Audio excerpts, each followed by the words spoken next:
This is the show where two friends from different parts of the world discuss all things, all elite wrestling.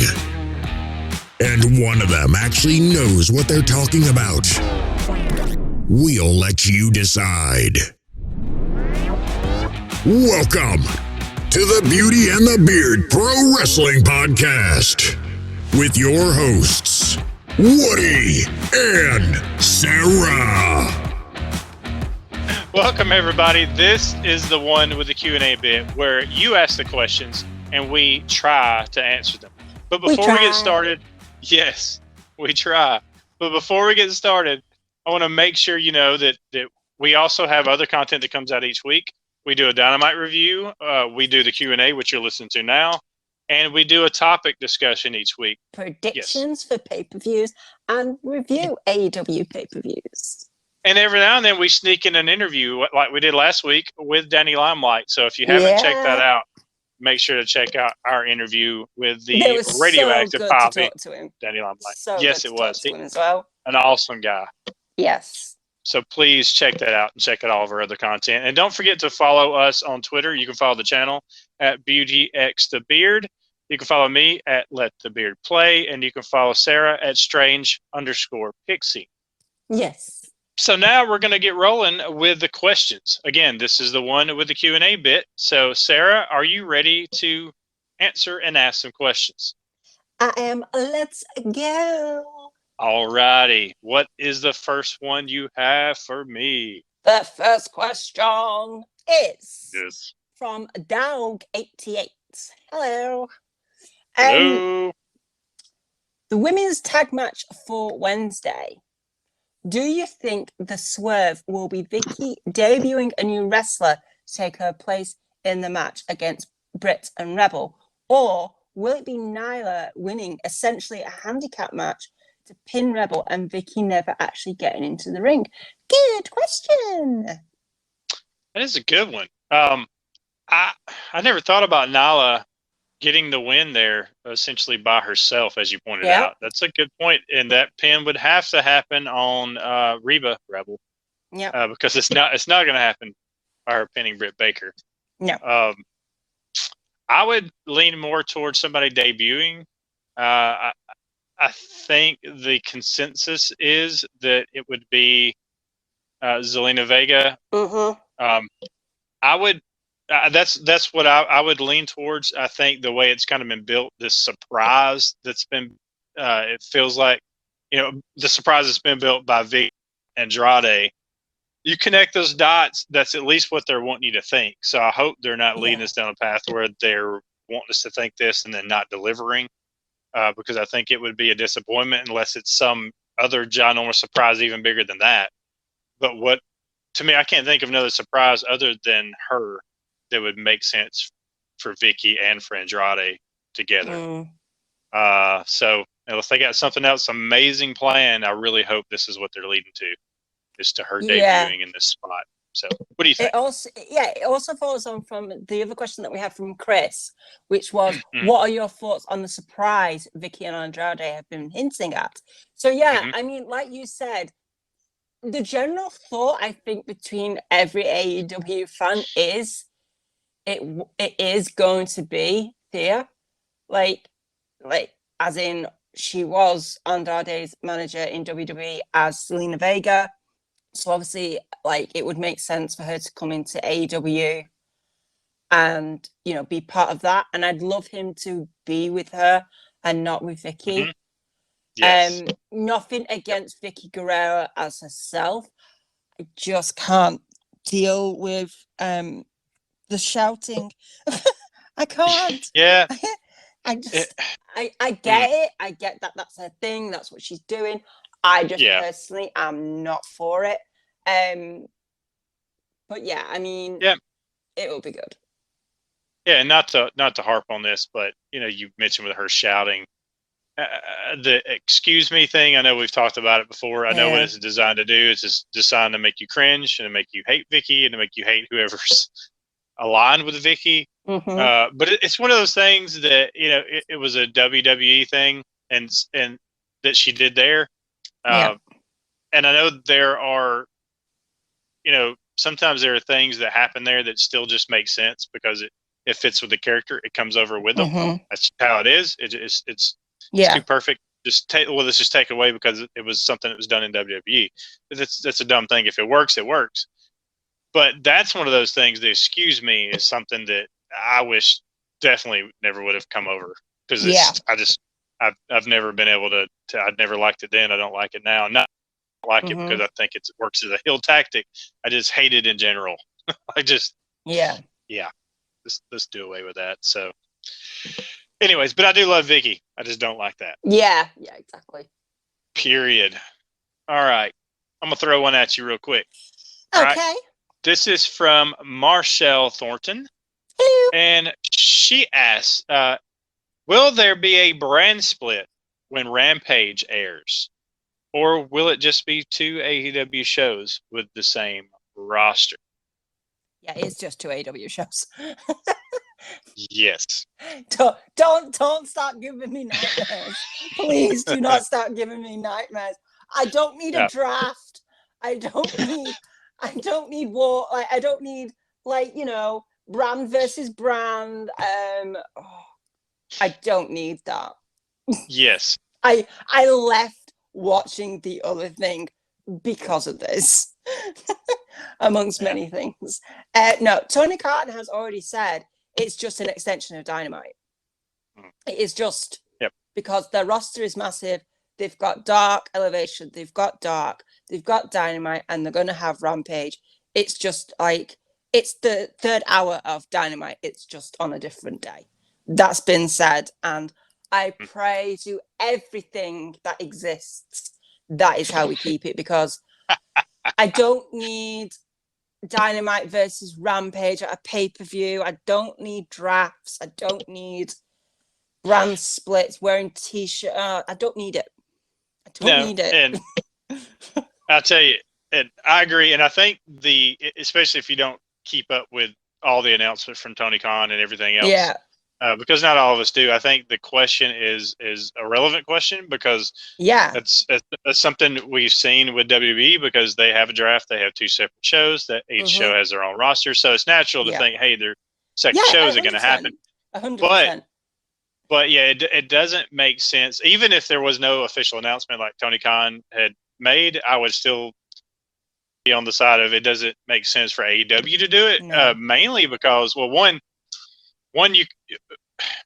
you can just have the stories extend from one to the other, just like you said. It's a third hour, so leave you hanging here on Dynamite with something, and then follow it up on Rampage, or vice versa.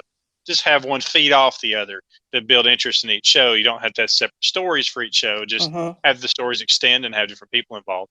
But mainly because, well, with AEW, well, with WWE, with Raw and SmackDown, they have to create 2 brands to rival each other because there is no true other brand in WWE except for WWE. Exactly. You have NXT.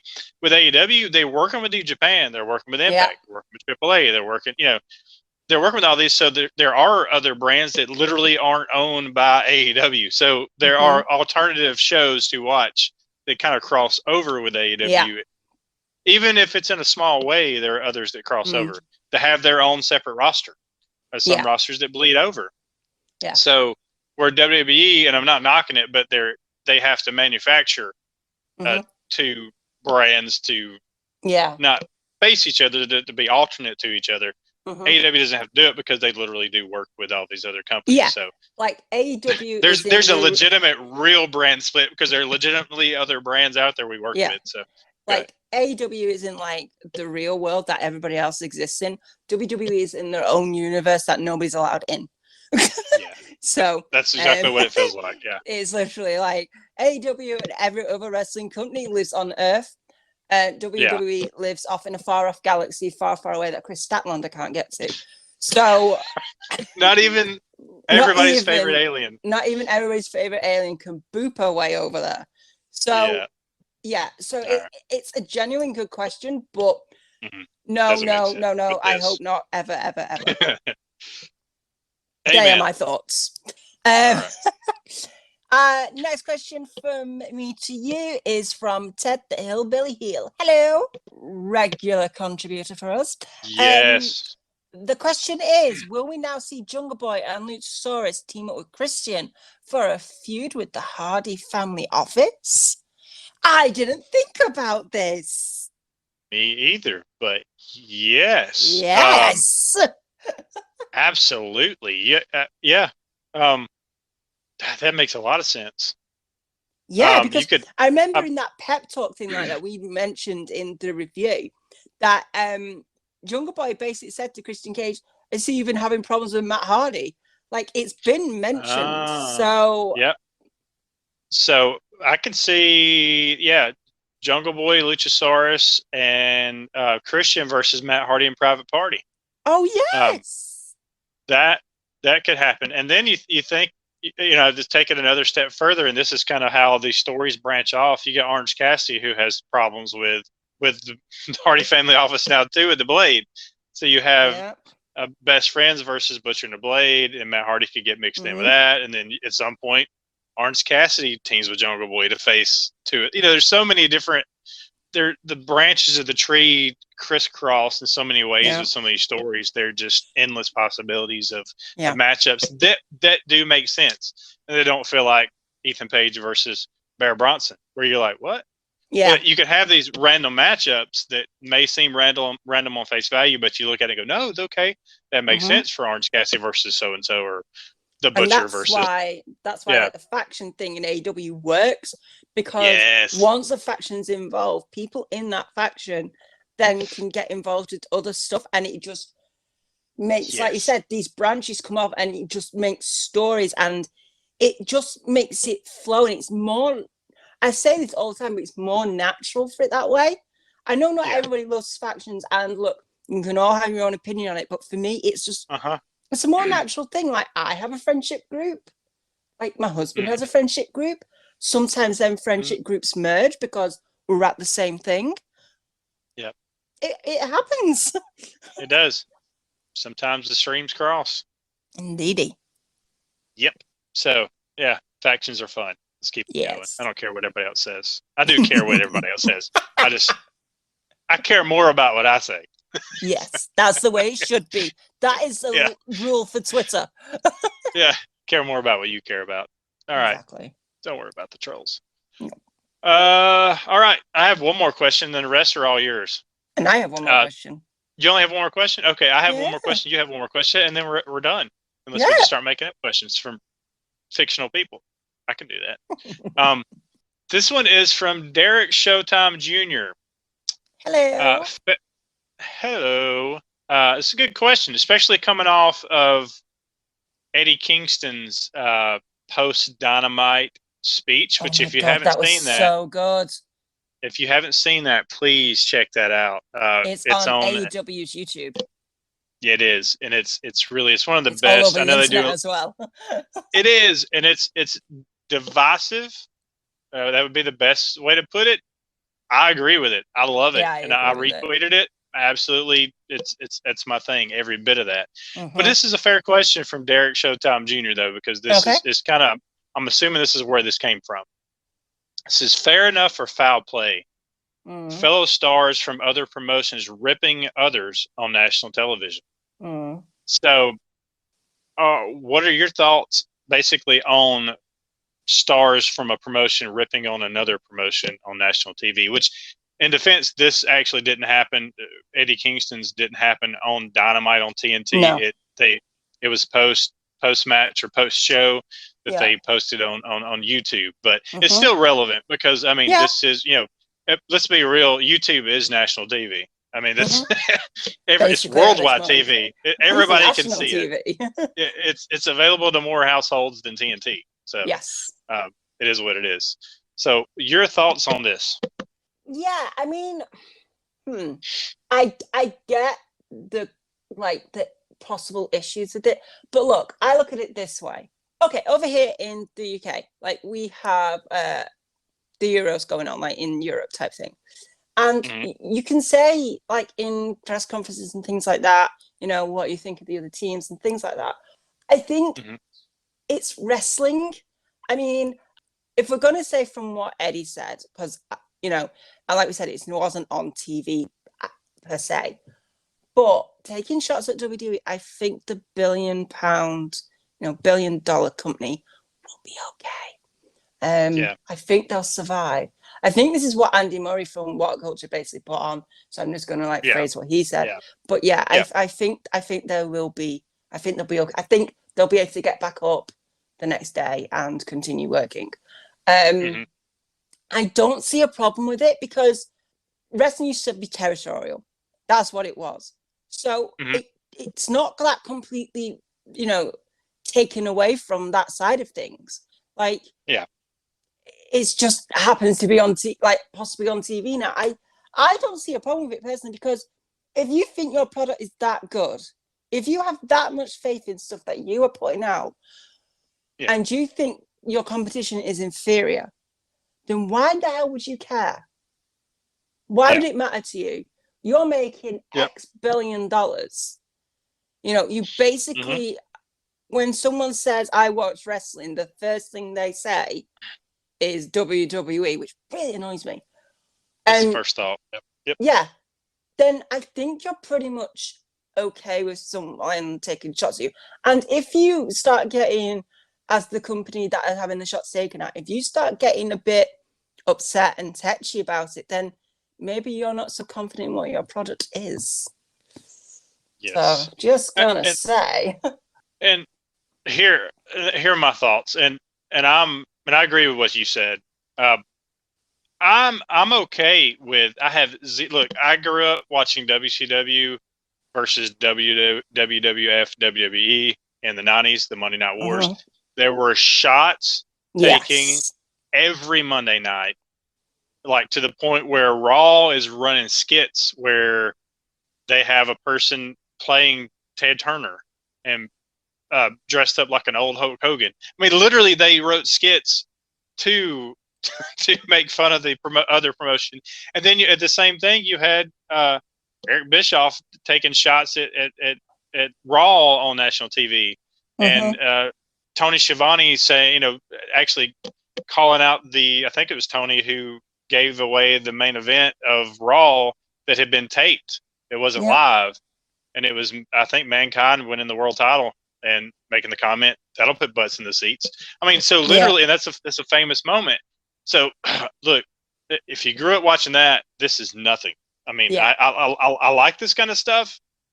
I'm okay with it, and that's why I'm okay with it, because I heard this as a teenager watching this stuff all the time, and it was fun TV. I thought it was great. Yeah. But of course, the difference is you didn't have Twitter then. It becomes a bigger thing on Twitter because, again, all you talk to them were your friends or whatever. And a lot of those friends had the same thoughts you did. Now you're on Twitter, you run into people that have opposite thoughts. And you butt heads with it. It becomes a bigger thing, and then people troll people just to make fun of it. They probably don't even believe half of what they say. They just put it out there to get comments. It is what it is. So don't feed the trolls, for one. Yeah. But look, I'm okay with it. I'm cool with on the air, whether it's national TV, on TNT, whether it's on USA, on Raw, whether it's on Fox, on SmackDown, NXT, whatever. Take all the shots you want. Literally bury the company if you want to. The other company on national TV, have no problem whatsoever on the show. The only issue I have is when companies try to counter program or try to work the same market. Yeah. And I'm not, again, I don't have all the details, but if those things do happen from a business side where you're literally trying to hurt the other product, saying things in words, like in a story, trying to create this fictional war, as some people would say, where you're trying to take shots, but the talent gets along. If we're all being real, they all work with each other. They all know each other. Yeah. I mean, don't take that stuff too seriously when you're taking quote unquote shots, because it's part of the show. I mean, it's wrestling. They're trying to take this, make it like there's this war or whatever. But when the war, quote unquote, turns into where you're literally, as a company, trying to hurt ratings for the show of the competition, sabotage. Yeah, or to work the same market where you're trying to take ticket sales away from the company. At that point, you're literally trying to hurt the talent from the other company. You're Yeah, really and trying I to take think money away from them. You're trying to make them yeah. fail. And I, as a fan, don't want to see. I don't watch WWE. I don't. I've made it clear on the show before. I don't, and I have my reasons. And Mhm. I literally, I would be surprised if I ever watched another WWE product. Period. And I have my Mhm. reasons, but that does not mean I want them to fail. I don't. And Yeah. I don't want AEW to actively try to sabotage Mhm. WWE or to try to counter produce them or to work against them, because I want to see the talent over there succeed Mhm. and get paid for doing so, because you need competition. Because there is competition, there are people getting paid better than there were before. Yes. There are people getting more opportunities than they were before. It's Mhm. just how it is. I like competition, so I have no problem with the words at all. Words, that makes it part of the show. But when there are Mhm. things being done from a business perspective to hurt another business, especially when it comes to wrestling, I'm not. And Yeah. I get people will look at the business side of it and say, "Dude, that's just business." Mm. That's not the way I. That's not the way I look at it. No. That's not the way. And I understand it's just business, but that part of it rubs me the wrong way, whereas the words don't. Yeah, it's Words like don't at all. also it's like if you're tapping the company as a company, as in bricks mortar, the company, as Mhm. in, what it is. Yeah. Don't attack the talent that's in there, because like that's when it's too far. Like, Yeah. no talent, whether they're in the same company or a different company, should not be attacking each other or taking shots that are directly personal or anything like that.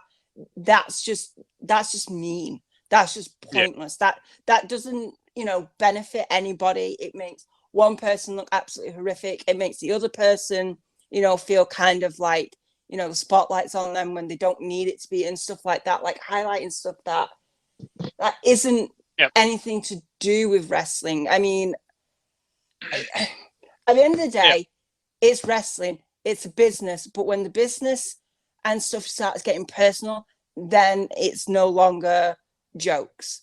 Then Yeah. it's like actually It- affecting people's lives. But taking shots at, a company for whatever, like, their silly, like, storylines that they have, or, mhm. that type of stuff, that's fair game, because, like, it's true. I'm sorry, I can't Yeah. help Yeah. it. Like, do you know Yeah. what I mean? It's not personally attacking the wrestlers. The Yeah. wrestlers are doing their job. It's attacking the fact that the company can't see how bad or how stuff isn't landing with the audience. Yeah. Yeah. That's where it comes in. If WWE wants to make fun of an alien gimmick, Mm. okay, do your. I mean, that's fair game. Like, do it, go for it. Yeah. Whatever. Or they can make a Tarzan guy and make fun of Jungle Boy. Yeah. Whatever. I mean, because you can look at those things and say, look, that's an easy thing to make fun of. Look, they got a jungle guy and a dinosaur. But I'm dude. They could say whatever about AEW, like on TV. I think it's funny, and I might even find it halfway entertaining myself. I may see a clip on YouTube. That was a pretty good shot. I'm not going to get mad about that. I'm No. just not.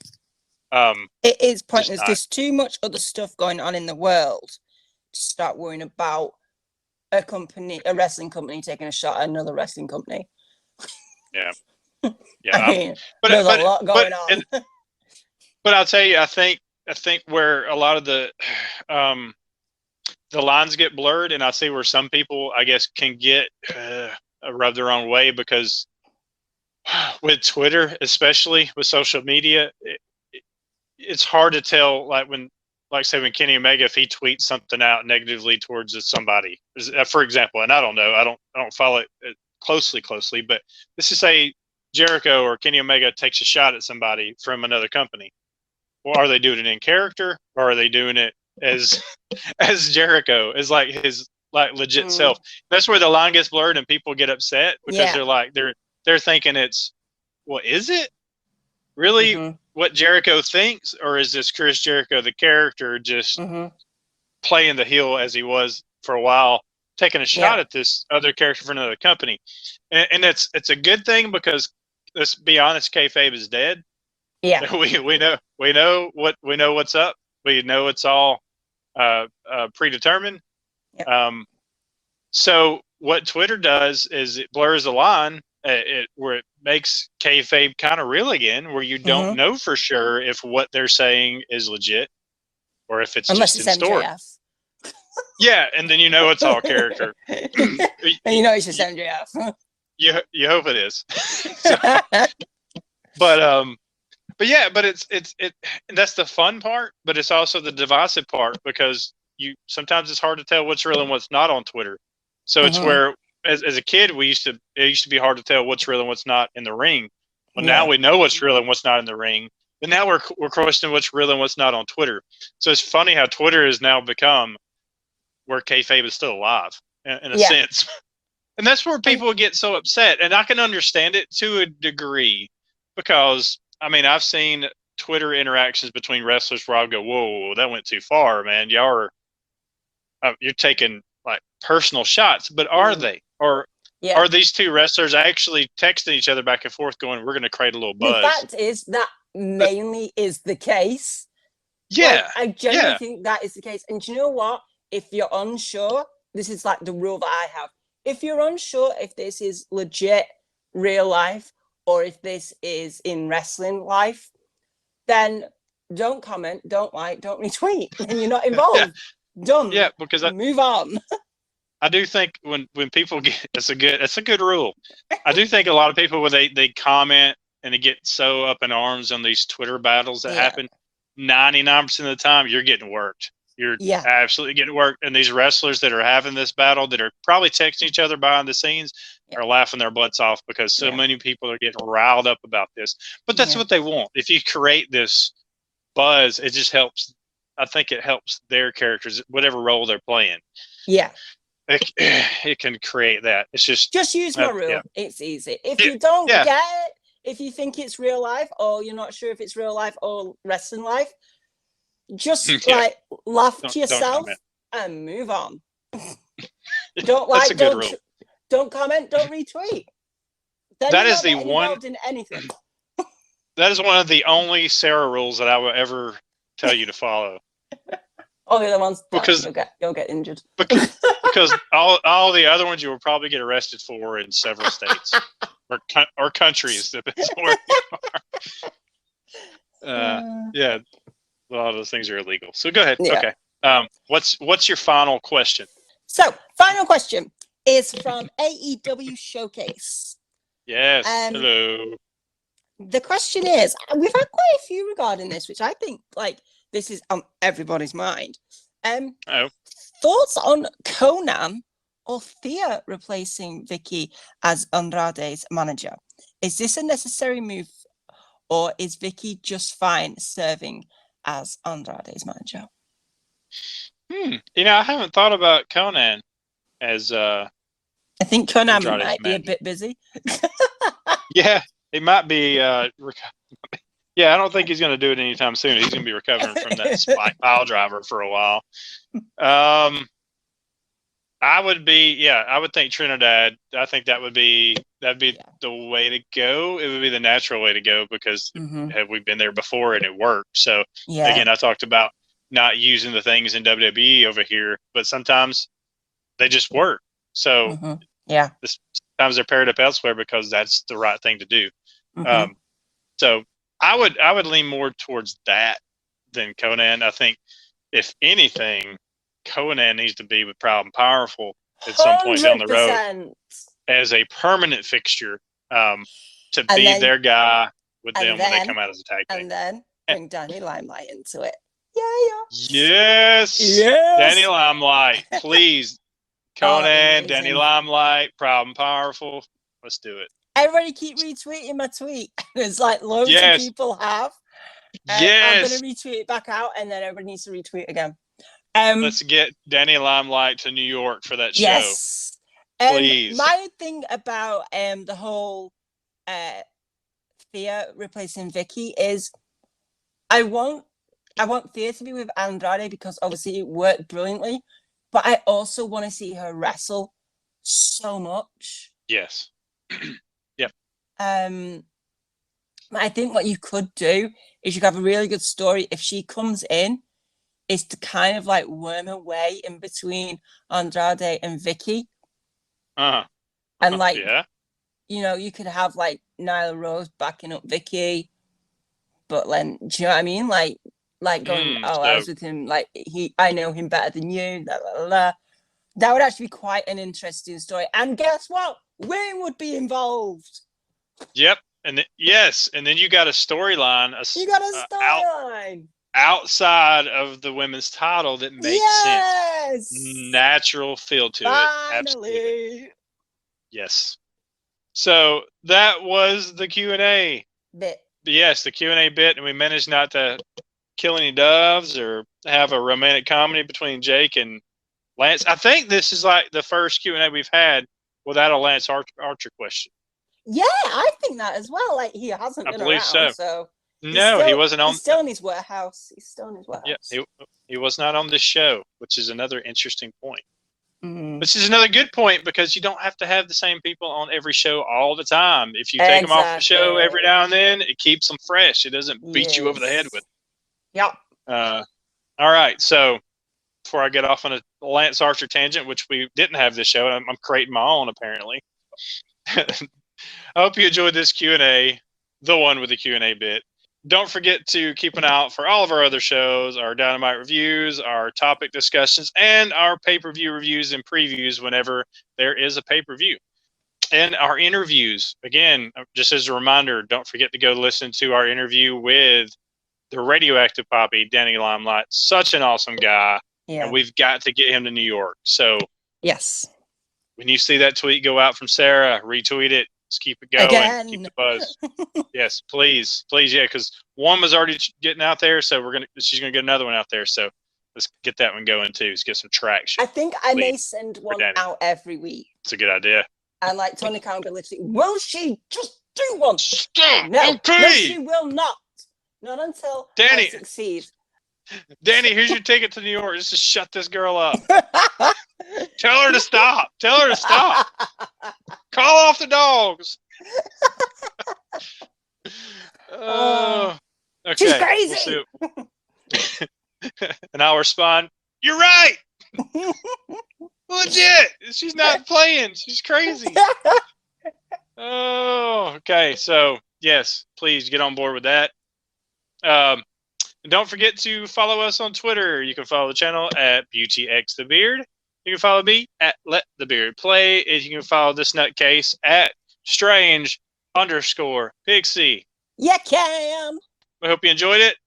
Y'all be good out there. Be good to each other. And we will see you on the next one. Bye-bye.